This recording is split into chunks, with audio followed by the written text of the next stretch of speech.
सद्बुद्धि, सन्मार्ग और कार्य का संकल्प देना, अडिग रहे विश्वास तुम पर, ऐसा अंतः कर देना। मेरे हृदय में आने में तुम्हें कोई संकोच न हो। हे गुरुदेव, मुझे नजरों से दूर कभी न होने देना। हे गुरुदेव, मुझे नजरों से दूर कभी न होने देना। नमस्कार, गायत्री चिंतन धारा में आप सभी का स्वागत है। मित्रों, खुशियां चाहना, संतोष चाहना, सम्मानजनक सुखी जीवन की चाह, ये सभी को है और इसमें गलत कुछ भी नहीं है। इसके लिए लोग प्रयत्न में भी हैं। गुरु या ईश्वर की कृपा के इन सभी के लिए उपलब्ध भी है। प्राय लोग पूजा पाठ, व्रत, उपवास करते हैं, मंदिरों में, तीर्थों में भी जाते हैं, कभी कभी कथा वगैरह भी कराते हैं, दीक्षा लेते हैं, जप ध्यान के लिए भी बैठते हैं। परंतु जो चाहते हैं वैसा कितनों का हो पाता है? मेहनत किसी की कम नहीं दिखती, सभी मेहनत करते हैं अपने अपने ढंग से। बेचारे दिन रात लगे रहते हैं, व्यस्त इतने हैं कि किसी के लिए भी और उनके पास समय नहीं है। हर काम को करने के पहले काफी सोचते हैं, इसमें हमारा क्या फायदा है, हम ऐसा करेंगे तो क्या हो जाएगा। फिर भी सब यही कहते दिखते हैं कि हम जो चाहते हैं वो तो नहीं होता। सब कहते हैं यार लाइफ बची कहाँ है, हम तो बस मशीन जैसे एक के बाद एक काम निपटाते जाते हैं। बस दिन कट रहे हैं, महीने कट रहे हैं, साल बीत रहे हैं। अब ये जो हो रहा है, ये सीन क्या है? सोच के देखो। सुविधा और मनोरंजन के जितने साधन आज हैं, इतने तो पहले कभी नहीं थे। लोगों की लाइफ का स्टैंडर्ड भी आज जो स्टैंडर्ड है वो 25-30 साल पहले की तुलना में कितना हाई हो चुका है। लेकिन आज भी लोग हैं कि पिछले दिनों को ही याद करते रहते हैं। अच्छा, सब जानते हैं कि उनकी तकलीफ क्या है, वो जानते हैं कि वो जो कर रहे हैं वो कहाँ गलत है, कहाँ सही है, फिर भी न चाहते हुए भी वो वही करते रहते हैं। मानसिकता ऐसी बन गई है कि जैसा सब करते हैं वैसा ही सभी को करना है। यानी सोचते तो हैं पर वैसा कर नहीं पाते, और कर भी दिया तो रिजल्ट जो है वो मन माफिक नहीं आता। तो अब समाधान कैसे निकले? देखो, हमारी मान्यता क्या है? हम जो कुछ भी कर रहे हैं वह करना आज कंपलसरी है, ऐसा हमको लगता है। कुछ और काम भी सामने हैं, उन्हें भी जरूर करना चाहिए, परंतु उसके लिए हमारे पास समय नहीं पुर रहा है, इसलिए तो काम छूट जाते हैं हमारे। अच्छा, हमारी मान्यता क्या सत्य पर आधारित है? क्या हम जो मानकर कर रहे हैं वही सत्य है? नहीं, बिल्कुल नहीं। सोचकर देखो, हम वो करते हैं जो किताबों में हमें पढ़ाया गया है, हम वो करते हैं समाज में या परिवार में जैसा अन्य लोग करते हैं।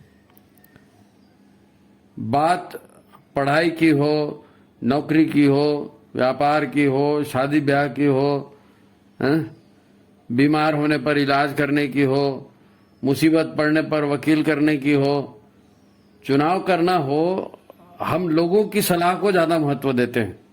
लोगों के पास जाते हैं, उनसे पूछते हैं कि यार शादी करनी है, यार एग्जाम देनी है, यार सब्जेक्ट लेना है, यार ये करना है, इसको कैसे किया जाए, लोगों से सलाह लेते हैं।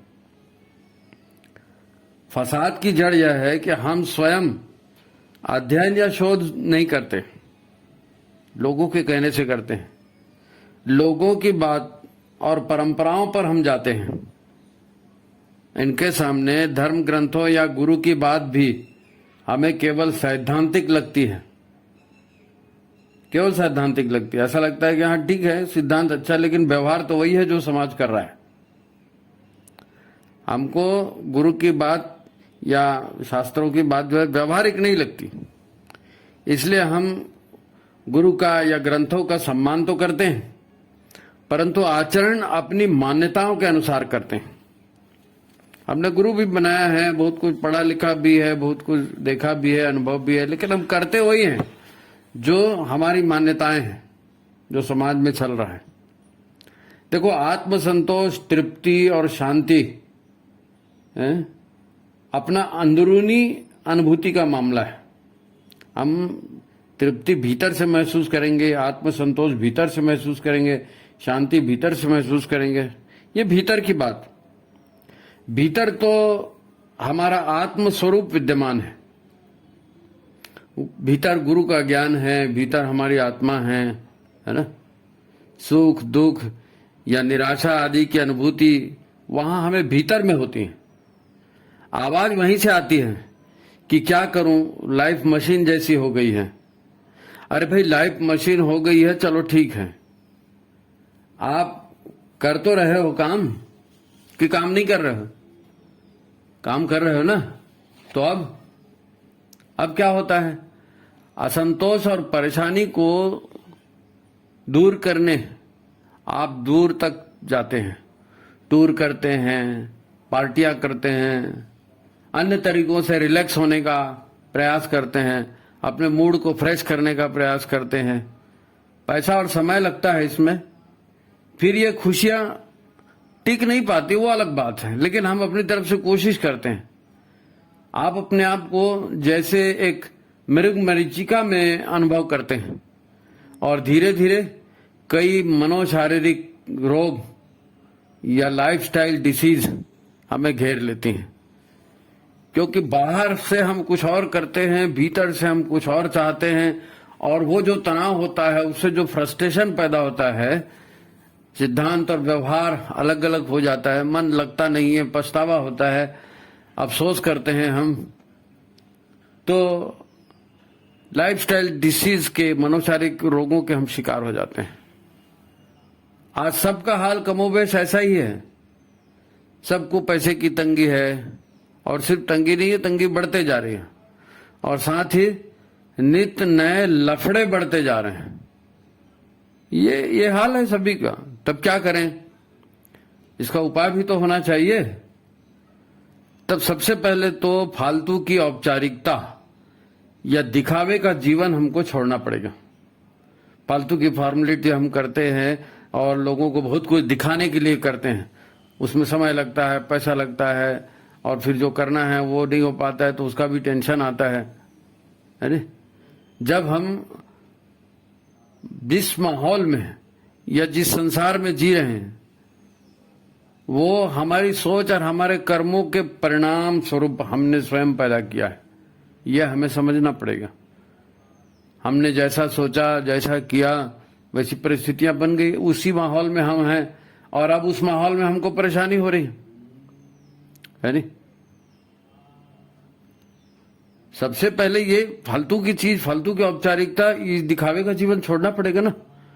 परंतु हमें व्यक्तिगत रूप से इसके लिए प्रयत्न करना पड़ेगा। देखो, प्रकृति ने बनाया है हमें, परमात्मा या विधाता के नियमों के अनुसार हमारा निर्माण हुआ है। प्रकृति और परमात्मा के नियम सभी के लिए कल्याणकारी होते हैं, हमारे लिए भी कल्याणकारी हैं। तो हमारा जन्म भी इसीलिए है, इसी प्रकृति से है, इसी परमात्मा के नियमों से है। हम भी प्रकृति और परमात्मा की विधि के अनुसार ही चले ना। तो जिस सिस्टम से हमारा जन्म हुआ है ना, जिस सिस्टम से संसार चल रहा है, कार्य का परिणाम है नहीं, कर्मों का फल, तो इस सिस्टम के ध्यान में रखते हुए हमें करना पड़ेगा। लोगों के दिखाने के लिए है ना, समाज कर रहा है उसको करने के लिए करेंगे, उसका भी परिणाम आएगा ना। तो यदि हमको परिणाम अच्छा चाहिए तो उस ढंग से हमें सोचना पड़ेगा कि अच्छा क्या है। फिर कौन क्या कहता है इसके ऊपर नहीं जाना है, इस बात पर जाना है कि अच्छा क्या है, करणीय क्या है, धर्म कर्तव्य क्या है ना। आज के माहौल में इस व्यवस्था का विरोध ही विनाश या दुर्दशा का कारण है।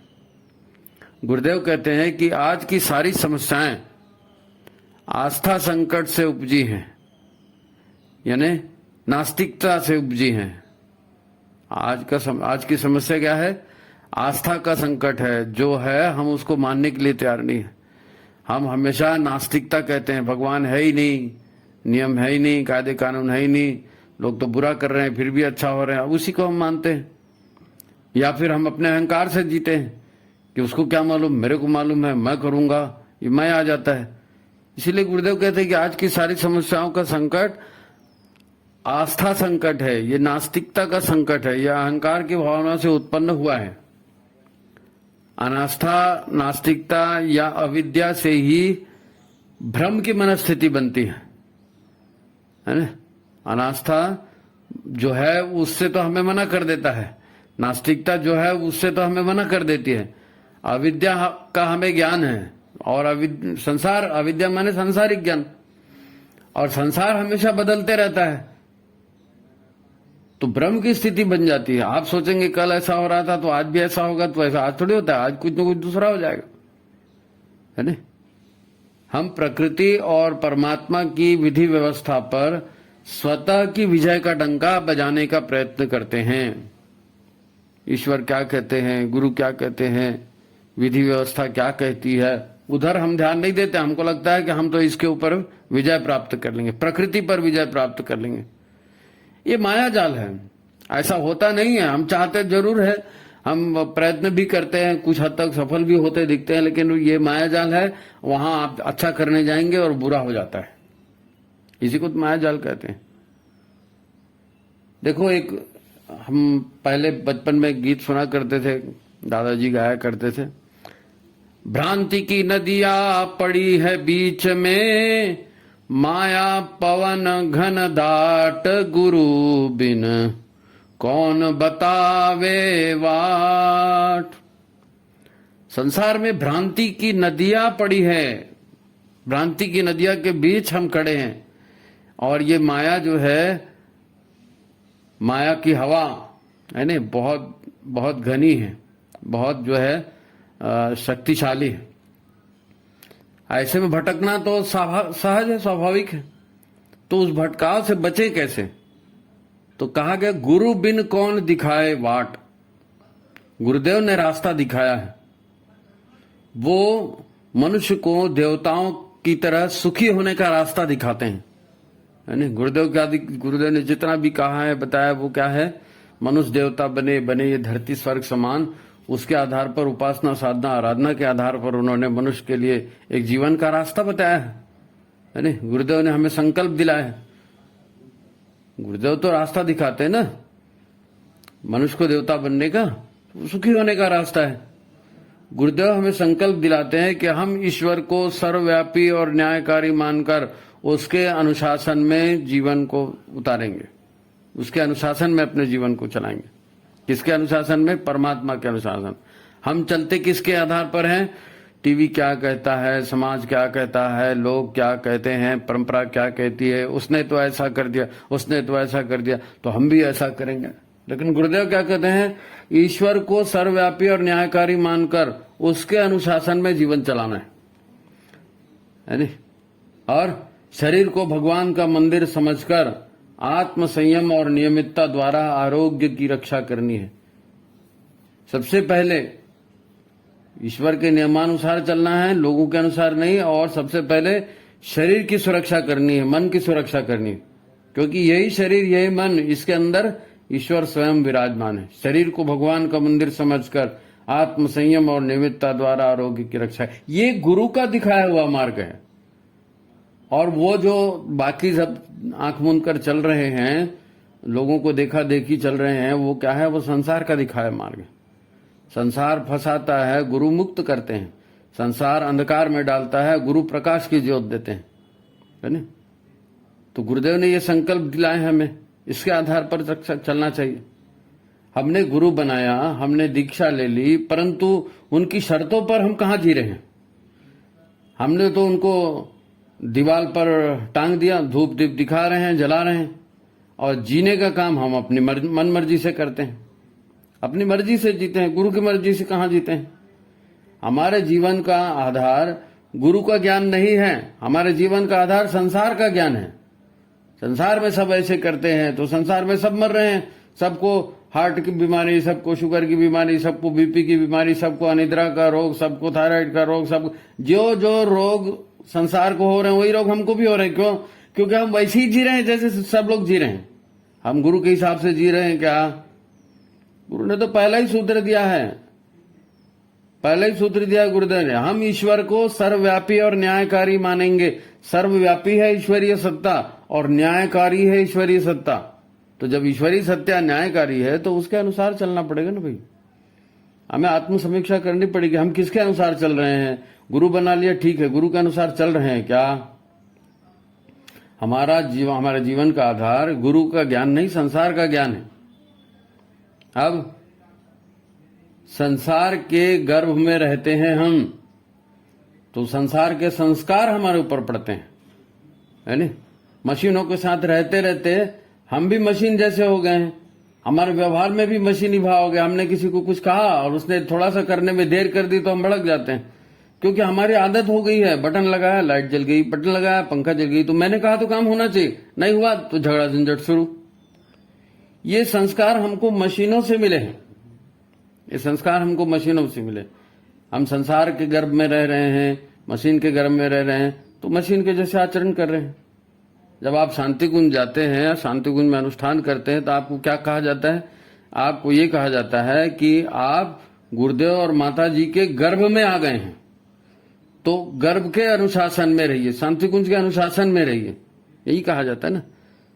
तो जिसके साथ जिस अनुशासन में रहेंगे उसको वैसे ही परिणाम मिलेगा। अब संसार में लोगों के देखा सीखी काम कर रहे हैं और लोग मशीनों के साथ रह रहे हैं। आपको लगता है ये कर देंगे ठीक हो जाएगा, वो कर देंगे ठीक हो जाएगा, वो आपको लगता है ना। वो ईश्वर की व्यवस्था है क्या? ईश्वर की व्यवस्था में जीना है। पहला सूत्र तो वही है ना, ईश्वर को सर्वव्यापी और न्यायकारी मानकर उसके अनुशासन में जीना है, उसके अनुशासन में जीना है। लोग क्या कहते हैं वो बात भूल जाइए आप, वो बात भूल जाइए। अगर लोगों के अनुसार चलना था तो गुरु क्यों बनाया? अगर इस अज्ञान से, इन परेशानियों से मुक्त नहीं होना है, मार्गदर्शन की जरूरत नहीं है, तो गुरु क्यों बनाते हो? मत बनाओ फिर गुरु, है नहीं?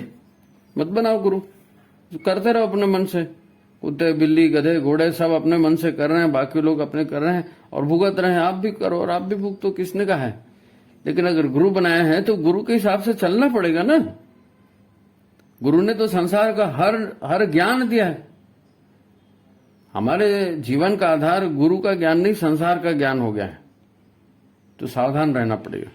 एक बार ठंडे दिमाग से सोचें और सदगुरु के सहवास में, सदगुरु के सहवास में कैसे रहा जाए उसकी दिशा में प्रयास करें। सत्संग, उपासना, साधना, आराधना, जो नियम गुरुदेव ने बताए हैं, है ना, उस हिसाब से रहेंगे तो फायदे में रहेंगे। अभी तो मशीनी मानव बन गए हैं, है ना। अच्छा, हम बड़े पूजा पाठ भी करते हैं, कभी जो मंत्र बोलते हैं, आरतियां बोलते हैं, कभी उसकी तरफ ध्यान से सोचा है? हम कहते क्या हैं पूजा करते हैं तो?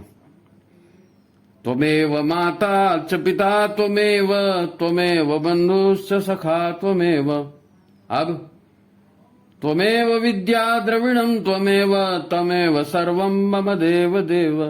अभी हमारे लिए कौन सा देव हो गया? पैसा। त्वमेव सर्वम मम देव देव। हे भगवान, पैसा मिल जाए, कैसे भी मिले, कुछ भी मिले, वो मिल गया, पैसा मिल गया, माने सब मिल गया। अब वही माता है, वही पिता है ना, वही गुरु है, वही भाई है, वही बंधु है, जो कुछ भी है वो पैसा है। अब जो कुछ भी है पैसा है, करेंगे तो लो ना भाई। आप पैसे के लिए जी रहे हो, सारा संसार पैसे के लिए जी रहा है, सारे खींचतान उसी के लिए तो है। मशीन जैसे इस जेब से निकाल के उस जेब में पैसा रखते हैं, उस जेब से निकाल के दूसरा ले जाता है, उस जेब से निकाल के उस जेब में रखते हो, उस जेब से हिसाब के दूसरा ले जाता है। आपको क्या मिलती है? बीमारी। आपको क्या मिलता है? टेंशन। आपको क्या मिलता है? पराजय, फ्रस्ट्रेशन, डिप्रेशन, ये आपको मिलता है। वास्तव में मिलना जानना कुछ नहीं है। हमने अपना भाई बंधु सखा सब किसको बनाया है? सोचिए ना आप, देखिए किसको बना रखा है। हम गाते हैं, भक्त जनों के संकट क्षण में दूर करे, है नी? भगवान की आरती गाते देख आते ना, भक्त जनों के संकट क्षण में दूर करे। अब भक्त हम हैं क्या? भक्त क्या करता है? भक्त भगवान के अनुसार चलता है, भक्त गुरु के अनुसार चलता है, तो गुरु या भगवान उसके संकट दूर करते हैं। अब हम उनके अनुसार चलते नहीं है, उनकी फोटो की पूजा करते हैं, ढिंडोरा पीटते हैं, हम तो गुरु है, हम तो शांतिकुंज गए थे, हमने उसके साथ फोटो खिंचाया था, हम तो इतने साल से जुड़े, हम तो उतने साल से जुड़े, और संकट में है, मुसीबत में है, और कोई मदद नहीं कर रहा है, तो इसको गाली उसको गाली। ऐसा होता है क्या? भक्तजनों के संकट भगवान की व्यवस्था में दूर करेंगे। ईश्वर की व्यवस्था में चलेंगे तो संकट क्यों आएंगे? ईश्वर की व्यवस्था में जो चलता है उसको संकट नहीं आते हैं, है नहीं? तो हम किसके भक्त हैं? क्या वास्तव में हम विषय भोगों को विकार मानते हैं? विषय विकार मिटाओ पाप हरो देवा बोलते हैं ना, तो विषय विकार मिटाओ पाप हरो देवा, ताकि कष्टों से मुसीबत हो ना, कष्टों से बच जाएं हम। लेकिन हम विषय को एंजॉयमेंट कहते हैं, विकार को एंजॉयमेंट कहते हैं। धरती का स्वर्ग, अरे भोग लो जितना भोगना है, फिर मर जाओगे तो कौन भोगेगा, है नहीं? अभी जवानी है, भोग लो, फिर बुढ़ापे में कोई पूछने वाला नहीं है। तो विषय विकारों को तो हम खुद ही बुला रहे हैं जी, उसको क्रेज मानते हैं। इतनी बड़ी पार्टी दी, इतना घूमने गया, स्विट्जरलैंड गया, मालदीव गया, पता नहीं कहाँ गया, सब जा रहे हैं, भोग तो भोग ही रहे ना। अब भगवान से प्रार्थना क्या कर रहे हैं? विषय विकार मिटाओ पाप हरो देवा, यानी तुम पाप करते जाओ और भगवान उसको हरेगा। ऐसा नहीं होता भाई, जो करेगा वो भरेगा, जो करेगा वो भरेगा। तो ईश्वर की व्यवस्था को समझना है। युग निर्माण मिशन की सबसे बड़ी खासियत यह है कि वो मनुष्य को जीवन जीने का तरीका सिखाता है, मनुष्य को जीवन विद्या सिखाता है। युग निर्माण मिशन मनुष्य को जीवन विद्या सिखाता है। तो फिर थोड़ा अध्ययन करना पड़ेगा, थोड़ा अध्ययन करने पड़ा। अपने वरिष्ठ लोगों से पूछिए आप कौन कौन सी गुरुदेव की पुस्तकें हैं, कौन कौन सा साहित्य है, किसको अध्ययन करना है, और जिसको पढ़ेंगे उसका मनन करना है। और जिसको मनन करना है, अध्ययन करना है, अकेले नहीं करना है, पति पत्नी मिलकर करना है, पति पत्नी मिलकर करना है। अगर शादी नहीं हुई है तो ठीक है, अकेले करेंगे, लेकिन अगर शादी हो गई है तो पति पत्नी मिलकर अध्ययन करें। क्योंकि यज्ञ कार्य जो है, समाज के कार्य जो है, लोकहित के कार्य जो है, वो मिलजुल कर किए जाते हैं। नहीं तो आप अकेला ज्ञान सुनकर आओगे, पत्नी काट देगी, पत्नी ज्ञान सुनकर आएगी, पतिदेव को बताएगी, पतिदेव काट देंगे। तो अकेले अकेले नहीं, दोनों मिलकर। तो सत्साहित्य का अध्ययन करें, दोनों मिलकर सत्संग करें और देखें परिस्थितियां। जब भी आपको समझ में आए कि यार मुसीबत है, क्या करना चाहिए, तो आपको देखना पड़ेगा कि गुरुदेव ने क्या कहा है। और फिर गुरुदेव ने जो कहा है, जय गुरुदेव बोल के करिए, तो गुरुदेव को भी लगेगा हाँ भाई मेरा बच्चा है, कर रहा है, तो इसकी सुरक्षा करनी है। फिर वो स्वयं प्रेरणा देते हैं। दैनिक जीवन में यदि आपके घर में देव स्थापना का चित्र है, आपने देव स्थापना किया है, तो गुरुदेव माता जी से बात करनी है, अपनी समस्याएं उन्हें बतानी है। निर्देश वहां से आएगा, आप विश्वास रखिए, निर्देश वहां से आएगा, है ना? तो फिर बात यही है कि मशीन के जैसा जीवन जो बन गया है, उनको इस बात को समझना पड़ेगा कि मनुष्य का जीवन मशीन बनने के लिए नहीं है। मनुष्य का जीवन आत्म विकास के लिए है, सुखों की प्राप्ति के लिए है, अपने आसपास सुखी वातावरण बनाने के लिए। और मनुष्य का जीवन गुरु के आदर्शों पर चलने के लिए है। जो गुरु के आदर्शों पर चलेगा, श्रेष्ठ जीवन की राह अपनाएगा, उसको परिणाम भी श्रेष्ठ मिलेंगे। तो ठीक है, मशीन नहीं बनो, इंसान बनो, मनुष्य बनो, है ना? और मनुष्य बनकर उपासना करो, साधना करो, उसके सिवाय और कहीं से मुक्ति होने वाली है नहीं। तो ठीक है, आज की बात यही समाप्त करते हैं। गंभीरता से चिंतन कीजिए, विचार कीजिए, अन्य लोगों को इस विषय को भेजिए, है ना? चैनल को लाइक कीजिए, सब्सक्राइब कीजिए। ठीक है, सभी को प्रणाम, नमस्कार।